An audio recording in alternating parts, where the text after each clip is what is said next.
To Africa, and the Rwanda-backed M23 armed group has accused the Democratic Republic of Congo's government of attempting to sabotage peace talks scheduled for Tuesday in Angola.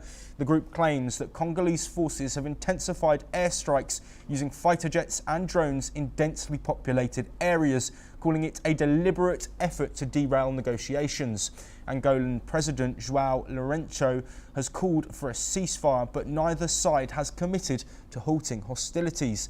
DRC President Felix Tshisekedi has long refused to engage in direct talks with M23, blaming Rwanda for the group's resurgence. However, following his visit to Luanda, Kinshasa has agreed to send a delegation to the talks, though it remains unclear whether they will engage directly with M23.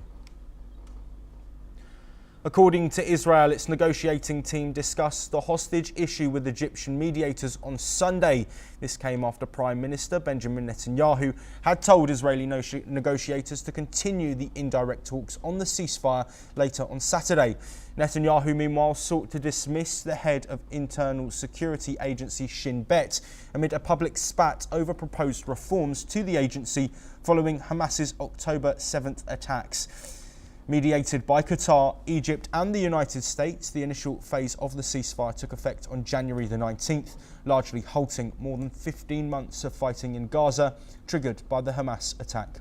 That phase ended in early March, and though both sides have since refrained from all-out war, they have been unable to agree the next stage of the ceasefire in the Palestinian territory. Israeli Prime Minister Benjamin Netanyahu is moving to fire the chief of internal security agency, sparking political controversy. The decision comes amid growing tensions within Israel's security and political landscape.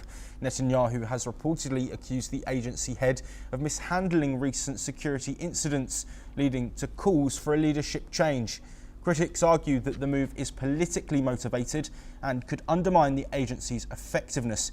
Here is what he said in his official statement.